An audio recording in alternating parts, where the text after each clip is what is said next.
Salut tout le monde, je m'appelle Nurgeldi, je suis étudiant en quatrième année de médecine humaine à l'Université de Genève et aujourd'hui je vais vous présenter ma méthode, comment j'organise mon anamnèse psychiatrique et ainsi que mon statut mental. Allez, on va commencer tout de suite avec un petit disclaimer, ceci n'est pas un conseil médical bien sûr, et bien sûr toutes mes questions qui seront exposées dans cette vidéo ne sont pas exhaustives, donc sentez-vous libre d'ajouter ou d'enlever des informations qui ne sont pas pertinentes. Ceci est ma manière d'organiser, comme je l'ai dit, l'anamnèse et l'examen mental. Surtout, j'ai organisé ainsi pour passer les examens d'Écosse que j'ai eu durant ma quatrième année. Il faut savoir que pendant cet examen Écosse, il y a trois stations qui durent chacune 13 minutes. Voici la structure générale de l'anamnèse et du statut mental. Dans l'anamnèse, je commence par découvrir la plainte actuelle du patient ainsi que les symptômes généraux, son histoire de vie, les antécédents personnels, les habitudes et socio-pro. Comme vous pouvez remarquer, j'utilise pas mal de mnémotechniques et je vous expliquerai chacune de ces mnémotechniques plus tard. Et pour le statut mental, j'utilise un mnémotechnique qui s'appelle ABSMAT PCI que j'ai trouvé chez des collègues en Angleterre. Je crois que là-bas, ils utilisent ce système. On va commencer par l'anamnèse. On va d'abord explorer la plainte actuelle du patient ou de la patiente. Comme pour la douleur, il y a le mnémotechnique Lindaka, mais durant mes études, j'ai découvert le mnémotechnique Liquide FC.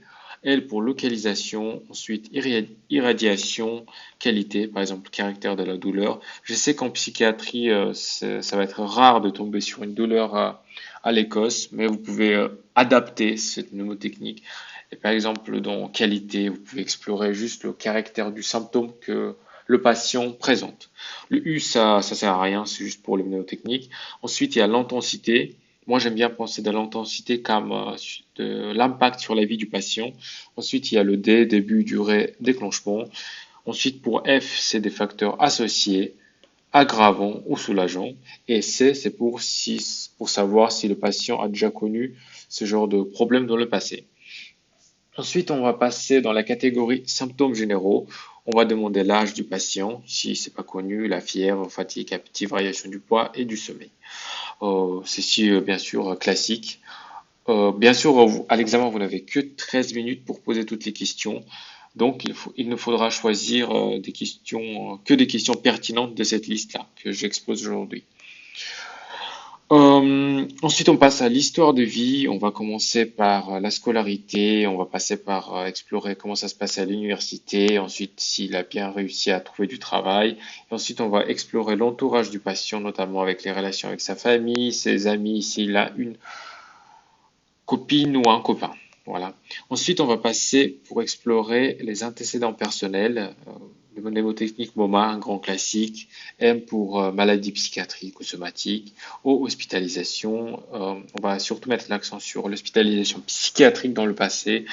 Et ensuite, on va explorer les médicaments que le patient prend sur la base régulière. Et ensuite, on demande s'il a des allergies connues. L'état SAD, voilà, les habitudes, tabac, alcool, sport, stress, alimentation, drogue, enfin, comme dans tout Écosse, voilà, il n'y a rien de surprenant. Et pour finir, on finit avec Sociopro. Il y a le mnémotechnique PCAV. P, c'est pour professionnel, du coup, on demande son métier. E, c'est pour extra pro, donc on demande son hobby. Et dans ma liste, j'ai préféré de mettre l'accent sur le comptage et les antécédents familiaux. Dans le comptage, on demande si l'entourage du patient présente les mêmes symptômes. Et dans les antécédents familiaux, on demande si notamment il y a des maladies psychiatriques qui circulent dans la famille. Et le V, c'est pour voyage récent. Et E, c'est pour une exposition nouvelle récente. Voilà. Ensuite, pour le statut mental, il y a le mnémotechnique ABSMAT PCI. A, c'est pour appearance. Après, c'est behavior, speech, mood, affectivity, perception, cognition, insight. Ça vient d'anglais. Donc, c'est pour ça que je l'ai lu avec un petit accent en anglais. Pourquoi j'ai mis ça en gris? Puisque c'est des choses qu'on observe. Donc, j'ai décidé de ne pas demander, enfin, de ne pas poser des questions par rapport à ces thèmes-là durant mon Écosse. Par contre, tout ce qui est en gras, c'est des thématiques prête assez bien pour poser des questions là-dessus. On va commencer tout de suite avec MA, parce que ça va ensemble, Mood et Affect. Et pour ça, pour pister cette catégorie, je vais poser des questions, par exemple, comme vous vous sentez comment là, pour explorer s'ils se sent triste ou joyeux. Et dans cette même catégorie, on peut par exemple demander si le patient présente de l'anxiété. Ensuite, on va penser à thoughts, qui se traduit comme pensée. Et on va demander s'il y a des obsessions, des compulsions, s'il pense qu'il y a des problèmes, par exemple, avec ses pensées, notamment la manipulation. Ensuite, on peut explorer des délires, pardon. Et si le patient dit qu'effectivement il a des délires, bah, bien sûr, on va les explorer avec des questions un petit peu plus poussées. Et pour finir, on va bien sûr parler des idées noires, des idées suicidaires, et on va explorer ça davantage avec quelques petites questions en cas de réponse positive, bien sûr. Ensuite, on passe au P, ce qui ça veut dire perception. Du coup, on va explorer tout ce qui est hallucination, ainsi que déréalisation et dépersonnalisation avec ces deux questions. Je vous laisserai lire, je vous laisserai de mettre sur pause si nécessaire, aller prendre le temps de lire, bien évidemment. Ensuite, il y a la cognition, demande si le patient est orienté selon quatre modes, la date, lieu, personne et contexte, et ainsi que s'il a remarqué ou si l'entourage a remarqué s'il y a des problèmes avec la mémoire. Et enfin, on va finir avec Insight et on va demander, cher patient, vous pensez que votre condition est liée à quoi pour savoir si le patient est effectivement conscient de sa maladie, de sa condition. Et on va finir en beauté avec la conclusion de notre écosse. On va annoncer le diagnostic si on le trouve. Ensuite, on va s'aligner avec le patient, c'est-à-dire on demande qu'est-ce que vous savez sur ce sujet. Et après, on va compléter les trous, les lacunes. Ensuite, on explique le traitement, le suivi, la suite du cas. On demande bien sûr si le patient a d'autres questions. Et on finit sur une petite phase sociale, puisque bien sûr, on est des humains.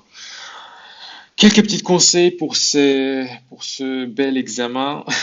On va, je vous conseille de vous entraîner avec vos pairs. C'est pour ça que je mets à votre disposition une petite checklist que je crée moi-même dans la description, que vous pouvez bien sûr télécharger. N'hésitez pas à l'utiliser.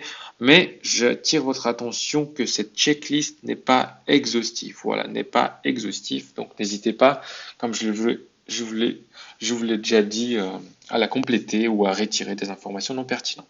Et bien sûr, aussi, dans la description, je vais vous mettre des liens vers quelques vidéos en anglais qui présentent une façon de faire des examens ECOS pour des pathologies comme la dépression, l'anxiété, la psychose et la manie. Franchement, je vous conseille de les checker. Chaque vidéo dure environ 10 minutes et puis ça permet d'avoir une idée comment on peut mener un entretien psychiatrique. Voilà.